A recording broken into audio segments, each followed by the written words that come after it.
네, 5월 27일 북한 뉴스 브리핑 시작하겠습니다. 경찰이 26일 북한 김일성의 항일 회고록이죠. 이 세계와 더불어를 펴낸 출판사를 압수수색했습니다. 경찰은 지난달 이 책이 국가보안법을 위반한 것이라는 고발을 접수하고 출판 경위나 과정 등을 조사해 왔다고 하죠. 네, 이 사건을 구독자분들에게 소개시켜드리는 이유가 있습니다. 저희가 뭐 이념 논쟁 이런 것들을 말씀드리려는 게 아니라 남북 간의 경제적인 측면에서 이 별도의 문화 콘텐츠 시장이 있다, 우리가 이렇게 생각해 볼 수 있겠죠. 그래서 여기에서의 상업성, 그러니까 서로 뭐 남북이 윈윈하는 수익 구조가 나올 수 있느냐, 이런 분야에 관심을 가지고 계신 분들이 의외로 많아요. 그래서 좀 그런 분야를 좀 생각해 보자는 취지에서 저희가 오늘 뉴스를 좀 픽했습니다.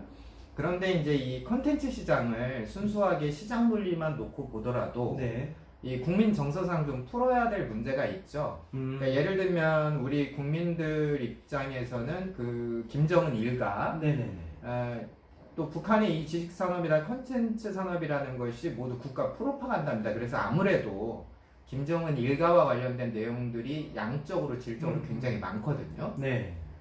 특히 뭐 김일성, 김정일, 김정은으로 이어지는 뭐 이런 혁명 역사 이런 것들이 대부분 컨텐츠의 밑바닥으로 깔려 있거나 특화돼서 강조되고 있기 때문에, 그렇게 이제 북한이 상징성을 부여하고 있기 때문에 사실은 김일성과 관련된 이야기들, 그런 컨텐츠들이 우리 시장에 풀린다면 뭐 거의 다 풀린다고 봐야죠. 그리고 아직은 좀 곤란하다, 그렇게 우리 사회가 판단을 한다면 아마 이 김일성 회고록 같은 것이 가장 늦게 풀리는 그럴 거라고 저희가 좀 생각해 볼 수 있겠습니다. 네, 그러면 이번 이슈가 어디에서부터 시작된 건지 좀 간략하게 정리를 해볼까요? 예, 우선 출판사는 민족사랑방이라는 곳인데요. 김승규 대표님이 운영을 하시는 것 같습니다. 1인 출판사인지 아니면 소규모 출판사인지는 잘 모르겠는데요. 이분이 아주 연세가 많으신데 오랫동안 반미자주 우리민족끼리 이런 운동만 해오신 분이에요. 아주 한길을 걸어오신 분입니다. 언론 인터뷰 하셨던 것을 제가 찾아보니까 한일운동은 남북 간에 서로 칭찬할 수 있는, 칭찬할 만한 일이 아니냐, 뭐 공통점이 있는 거 아니냐, 이런 식의 이야기를 좀 하셨어요. 그렇다고 해서 이분이 뭐 이승만 대통령의 항일운동까지 칭찬하시는 건 아니고요.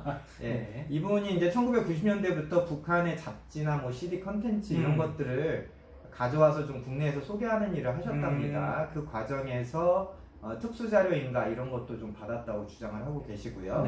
아마 제 추측으로는 그 연구기관들의 연구 목적으로 원본을 반입하는 건 지금도 가능해요. 그래서 저희 뭐 국립도서관 여러분들 가시거나 아니면 뭐 전공 과목을 가지고 있는 대학에 가시면 노동신문 원본 같은 걸 볼 수 있습니다. 아예 막혀 있는 건 아니에요. 그 특수인가 자료라면 국내에도 충분히 반입이 되는데 아마도 이런 과정에서 이제 이 회고록 원본을 가져다가 지난 4월 초에 원본을 거의 그대로 수정 원본 없이 이제 출판을 해서 온라인 이제 깔기 시작하셨죠. 그래서 일시적으로 이제 책 구매가 가능했는데요. 이제 이걸 보고 국내 이제 우파 단체가 법원에 이 배포 판매 금지 가처분 신청을 냈어요.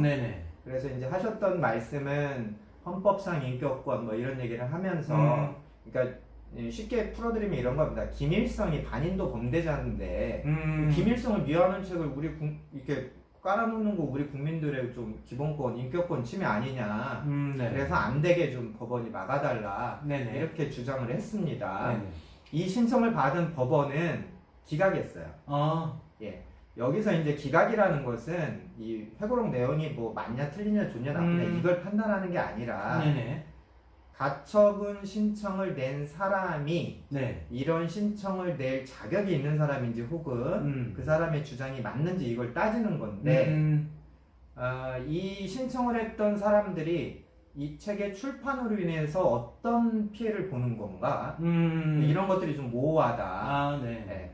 또 너무 국민 전체 이런 것들을 이 사람이 대표할 자격이 있나? 뭐 아무튼 그래서 법원이 말하는 기각이라는 건 회고록 내용에 대한 사실관계 판단이 아니라 절차상, 법원의 그 재판 절차상 요건이 부족해서 이렇게 해서는 법원이 재판을 하기가 곤란하네요. 이게 기각입니다. 오해하시면 안 되고요. 그래서 어쨌든 법원이 기각을 하는 바람에 저는 개인적으로 이 책이 다시 팔리는구나 이런 생각도 네네. 좀 있었는데요. 어제 서울경찰청이 전격적으로 출판사와 이 김승규 대표 집 압수수색을 했네요. 네네. 경찰이 이렇게 움직인 이유는 또 그 앞서서 네. 이제 우파 단체가 경찰에 국가보안법 위반 혐의로 고발을 했기 때문입니다. 그래서 고발을 해서 인지 상황에서 어느 정도 뭐 살펴봐야겠다 이렇게 하면 뭐 경찰은 당연히 움직여야 되는 거죠. 그렇죠. 그래서 이제 상황이 어떻게 되는지는 좀 더 지켜봐야겠습니다. 그렇다면 이 출판사 쪽에서는 좀 뭐 반발이 좀 있을 것 같은데요. 어떤가요? 따로 출판사 입장은 좀 안 보이고요. 그 대신에 네. 국가보안법 폐지 국민행동 네. 이런 곳에서 반대 성명을 냈네요. 네네. 그냥 성명을 냈습니다. 네네. 내용은 이제 항의 반대하는 건데요. 제가 여기에 가입한 단체들 이렇게 검색을 해봤더니 네. 뭐 통진당 이석희 석방 구명운동 단체 그런 곳도 네. 있고요.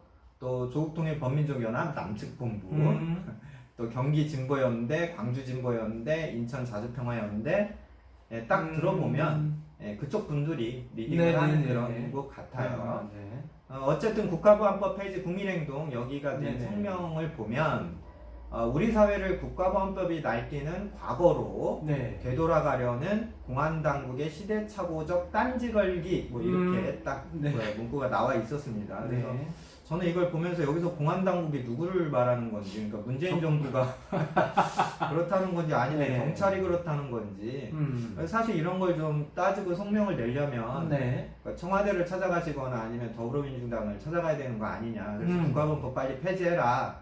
또 폐지 전에도 이런 거 적용하지 마라. 이런 주장을 해야 되는 것 아닌지 그렇죠. 그런 생각이 들었습니다. 네, 김일성 회고록 논쟁 뭐 어떻게 봐야 될까요? 그리고 또 일거는 보셨죠? 훅 들어오시는데 일거는 봤습니다. 네. 근데 우리 구독자 여러분들 오해하시면 안 되는 게 저는 예전에 네. 오래전에 중국에 잠깐 살 때가 있었는데 거기에서 봤어요. 이제 연길시에 있는 신화서점을 제가 가봤더니 거기는 한 층의 절반 정도 코너가 조선어 서적이에요. 그래서 이제 한국 책, 북한 책이 이제 진열이 되어 있는데 그 중에 제가 우연히 이제 책 구경하러 가서 봤더니 이 세계와 더불어 김일성 회고록이 있었습니다. 그래서 뭐 10년도 넘었어요 벌써. 그래서 거기서 산 게 아니고 저는 법을 잘 지키기 때문에 산 게 아니고 거기 서서 이제 6권을 이제 며칠 동안 다니면서 쭉 한번 읽어봤습니다. 내용을 좀 잠깐만 배달을 해드리면 전체 내용 뭐 저도 기억이 좀 가물가물하고 이 시간에 다 말씀드릴 수는 없고요. 사실 내용 대부분이 김일성에 대한 미사오고입니다. 그런데 이제 조금만 따지고 들어가면 이게 이제 실체적 진실인지 아니면 문학적 허구인지 아니면 프로파간다인지 금방 드러나요. 아마 그 사람들이 사실 북한에서 이제 기획을 해서 이 책을 만들 때는 우리가 이렇게 쓰면 되겠구나 이제 이렇게 생각을 했겠죠. 그런데 이제 시간도 흐르고 그 당대의 역사 정보가 늘어나면서 지금 보면은 자기가 쓴 말이 이제 모순에 빠지는 그런 대목이 많이 있습니다.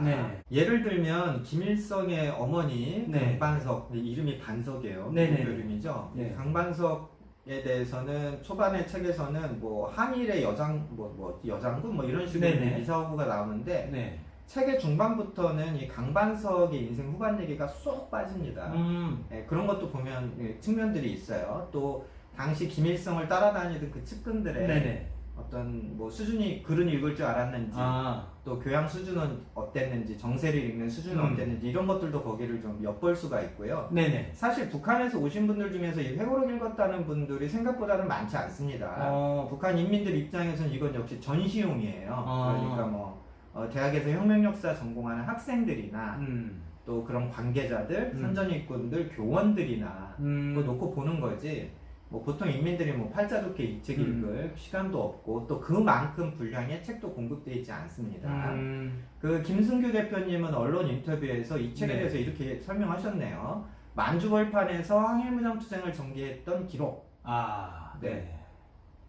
근데 이 책을 진짜 읽어보면요, 제일 많이 나오는 그 위치 중에 하나가 중국의 왕청. 왕청 아시죠? 왕청인데 사실 왕청이라는 곳은 그 광개토대왕이 말 타고 누비셨던 그 벌판, 만주벌판이 아니고요. 네. 첩첩산중의 오지입니다. 그렇죠. 그래서 제가 이제 중국에 있을 때 왕청을 한번 가려면요. 네. 어떤 에피소드가 있었냐면 왕청을 가려면 그 경찰 초소를 지날 때 네. 그 택시의 넘버랑 택시기사 신원이랑 제 신원을 적고 가야 돼요. 아, 왜 그러냐면 거기가 너무 상간오지라 못 돌아올까봐. 네, 중간에서 뭐 차 사고가 날 수도 있고 음. 무슨 뭐 범죄 무슨 일이 있잖아요. 네네. 너무 오지라서 음, 갔다가 실종자들이 많은 거예요. 그래서 아. 경찰이 여기를 지나갈 때 뭐 그걸 이제 입출입을 통제하는 게 네네. 아니라 지나갈 때 기록 좀 남겨놔라. 요즘에 우리가 이제 방역 때문에 네네네. 동선 기록 하는 것처럼 네. 그럴 정도의 첩첩오지였습니다. 그거 만주벌판 아니에요. 이런 게 다 북한 컨텐츠, 북한 실태를 네. 우리 사회가 잘 모르기 때문에 이제 발생되는 언쟁이라고 저는 보는데요. 네네. 사실은 실체를 충분히 경험해 본 적이 없기 때문에 그런 거죠. 네네, 그렇죠. 그러니까 이런 것들이 막 퍼지면 네. 우리 국민들의 생각이 뭐 확 바뀌어가지고 이제 우리 네. 민족끼리 하고 뭐 음, 백두 영웅 초대하고 이런 그 NL 운동권식 뇌피셜이 한 음. 측면에 있습니다. 네네. 또 이 반대쪽에는 이러다가 우리 청년들 국민들 다 빨갛게 물들면 어떡하지 이런 걱정을 하시는 분들도 계시죠. 네네. 그런데 사실 둘 다 좀 네. 오만한 생각입니다. 음, 우리 사회 대한민국의 지적 수준을 그런 식으로 단정해버리면 안 되고요. 네네. 사실 이런 북한 컨텐츠 회고록 같은 것들도 문화시장에 들어오면 네. 저 같은 사람만 하더라도 이걸 네. 아주 잘근잘근잘근 잘라서 네. 어떤 게 거짓말이었고 어떤 게 실체였는지 들을 얘기가 많아요. 네네, 그러겠죠. 저구나 저 같은 사람이 아니라 진짜 공부 잘하시는 열심히 하시는 분들 네. 우리나라에서 지금 북한학으로 박사학위 받으신 분이 수십 명입니다. 네. 또 북한에서 오신 분들이 34,000명이 넘고 네. 유명한 언론사마다 북한에서 오신 분들이 다 기자활동을 하고 있잖아요. 그렇죠. 또 국제연구기관에서 연구원으로 일하시고 그래서 사실은 북한의 이 미디어 컨텐츠들이 우리 사회에 이제 수용이 돼도 네네. 그런 전문가 집단 지적 능력이 있기 때문에 우리 국민들이 북한의 실체에 대해서 훨씬 더 제대로 알게 되는 겁니다. 그래서 뭐 통일교육이다, 안보교육이다, 민족화해교육이다 뭐 이런 얘기도 많은데 네네. 이런 것들도 진짜 그 문고리전 네네. 눈 감고 문고리 찾는 식이 아니라 네네. 제대로 입체적으로 보면서 네. 토론하면서 검증하는 그런 새로운 국면으로 갈 수 있다.